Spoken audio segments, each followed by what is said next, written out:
તો અમદાવાદના ઓઢવ સ્મશાન ગૃહમાં ટાયર અને ગોદડાથી અંતિમ વિધિ મામલે મોડે હવે કોંગ્રેસે જંપ લાવ્યું છે। બનાવના 2 દિવસ બાદ એએમસીમાં વિપક્ષ કોંગ્રેસે આ મામલે દેખાવ કર્યા છે। વિપક્ષ કોંગ્રેસના કાઉન્સિલરો સહિત વિપક્ષ નેતા મેયર ઓફિસ પહોંચ્યા અને બેનરો તેમજ લાકડા સાથે દેખાવ કરવામાં આવ્યા હતા। સાથે જ જવાબદારો સામે કાર્યવાહી કરવા માંગ પણ કરવામાં આવી છે। કોંગ્રેસે કોન્ટ્રાક્ટર સામે પોલીસ ફરિયાદની પણ માંગ કરી। કોંગ્રેસે આક્ષેપ કર્યો છે કે પહેલા રોડ રસ્તા ગટર અને હવે સ્મશાનમાં ભ્રષ્ટાચાર થઈ રહ્યો છે। તાજેતરમાં એએમસી સંચાલિત ઓઢવ સ્મશાન ગૃહમાં આ બનાવ બન્યો હતો। સૂકા લાકડા ન હોવાથી પરિવારને ટાયર અને ગોદડાથી અગ્નિદાહ આપવો પડ્યો હતો। भ्रष्टाचार शमशान के लकड़ों तक भी आ गया है।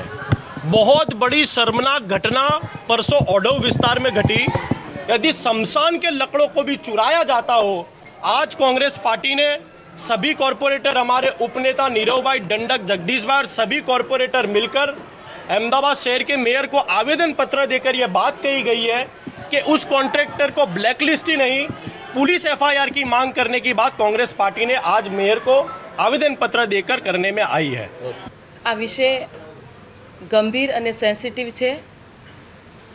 કોઈને પણ સહેજે આવરી લેવામાં આવે નહીં। જે પણ આમાં કસૂરવાર હશે એની સામે કડકમાં કડક પગલાં લેવામાં આવશે। નોટિસ આપી છે, કાર્યવાહી ચાલુ છે અને ભારેમાં ભારે પેનલ્ટી કરી અને જે કસૂરવાર કોન્ટ્રાક્ટર હશે તો એમને પણ બ્લેકલિસ્ટ કરવામાં આવશે અને જે કોઈ અધિકારી પણ એમાં સંકળાયેલા હશે તો એમની સામે પણ કાર્યવાહી શિક્ષાત્મક કરવામાં આવશે। લાકડા ગોદામમાં લગભગ હતા પણ થોડાક વરસાદના લીધે થોડાક ભીના હતા।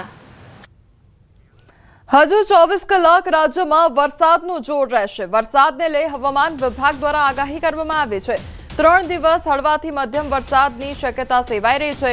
અમદાવાદ, આણંદ, ભરૂચ, સુરત, બોટાદમાં યલો એલર્ટ જારી કરવામાં આવ્યું છે। અરબ સાગરમાં બનેલું ડિપ્રેશન નબળું પડ્યું છે તો બંદરો પર 3 નંબરનું સિગ્નલ યથાવત જોવા મળી રહ્યું છે। अगले 24 घंटे में वो लो प्रेशर एरिया में कन्वर्ट हो जाएगा वीक होकर, लेकिन इसका प्रभाव रहेगा। तो इसलिए हमने आज कोस्टल जो डिस्ट्रिक्ट हैं सौराष्ट्र कच्छ के, जिसमें कि अमरेली, भावनगर है, गिर सोमनाथ, दीव और पोरबंदर, साथ में बोटाड, इसमें हमने येलो अलर्ट के साथ हैवी रेन दिया है। इसके साथ ही गुजरात रीजन में भी, जिसमें है कि अहमदाबाद है, आनंद है और भरूच है, सूरत है, इनमें हमने येलो अलर्ट के साथ हैवी रेन दिया है। તો આગામી દિવસોમાં હજુ પણ વરસાદની જે આગાહી છે તે કરવામાં આવી છે તો રાજ્યમાં હજુ પણ વરસાદનું જોર રહેશે તે પ્રકારની શક્યતા સેવાઈ રહી છે। તો આ તરફ વરસાદ હજુ ગુજરાત ભૂલ્યું નથી। હવામાન નિષ્ણાંત અંબાલાલ પટેલની આગાહી સામે આવી છે। 2 નવેમ્બર સુધી વરસાદની શક્યતા સેવાઈ રહી છે। તો સૌરાષ્ટ્ર, દક્ષિણ ગુજરાતમાં વરસાદની આગાહી કરવામાં આવી છે। ગાજવીજ સાથે વરસાદ વરસી શકે છે। 7 નવેમ્બર બાદ સવારના સમયે ઠંડી અનુભવાશે। તો 18 નવેમ્બરમાં બંગાળમાં ચક્રવાત સર્જાવાની શક્યતા છે અને 15 ડિસેમ્બર સુધી ચક્રવાતનું પ્રમાણ પણ રહેશે। ડિસેમ્બર સુધીમાં ગુજરાતના ભાગોમાં માવઠું થવાની શક્યતા।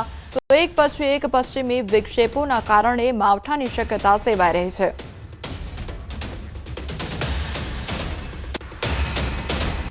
હજુ પણ 2 નવેમ્બર સુધીમાં વરસાદની શક્યતા છે।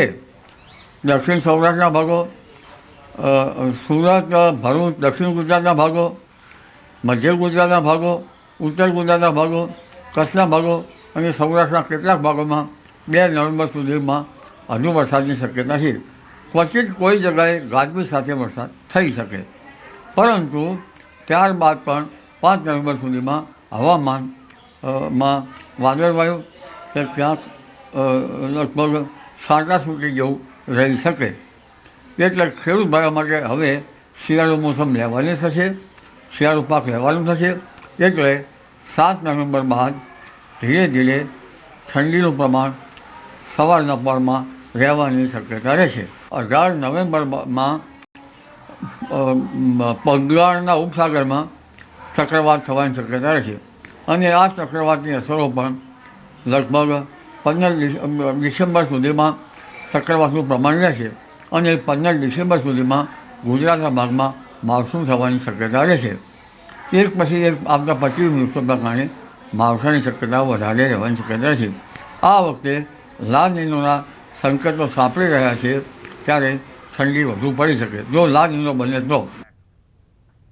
ભાવનગર જિલ્લામાં ખેડૂતોને થયેલ પાક નુકસાનીને લઈ આજથી ડિજિટલ સર્વે કામગીરીનો પ્રારંભ થયો છે. છેલ્લા 5 દિવસથી પડતા કમોસમી વરસાદના કારણે મગફળી, કપાસ અને ડુંગળી સહિતના પાકોને ભારે નુકસાન થયું છે. તો રાજ્ય સરકારના નિર્દેશ અનુસાર જિલ્લા પંચાયત દ્વારા તાલુકા તંત્રની ટીમો ગામે ગામે જઈ પાકની સ્થિતિનું નિરીક્ષણ કરશે. કુલ 650 સર્વેયરો અને તેટલા જ અધિકારીઓ દ્વારા કૃષિ પ્રગતિ એપ્લિકેશન મારફતે ઓનલાઈન સર્વે હાથ ધરાશે. તો આગામી 7 દિવસમાં સર્વે પૂર્ણ કરી રાજ્ય સરકારને અહેવાલ સોંપવાનો રહેશે.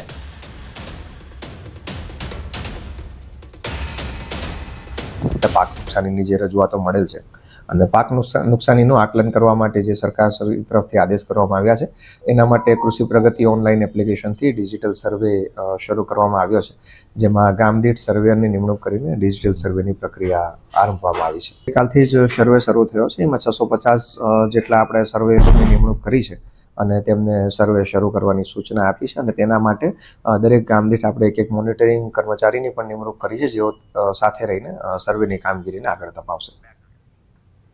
મહામંડલેશ્વર ઋષિ ભારતી બાપુએ ખેડૂતો માટે મહત્વની ભલામણ કરી છે. તેમણે રાજ્ય સરકારને ખેડૂતોનું દેવું માફ કરવાની વિનંતી કરી છે. બાપુએ જણાવ્યું કે હાલ ખેડૂતો મોંઘવારી અને સતત માવઠાના કારણે થયેલા ભારે નુકસાનથી મુશ્કેલીમાં છે. આવા સમયમાં ખેડૂતો ધીરજ રાખે અને હિંમત ન હારે તેવી પણ અપીલ કરવામાં આવી છે. એક સાધુ તરીકે અને ખેડૂતના દીકરા તરીકે આ તમામ ખેડૂત ભાઈ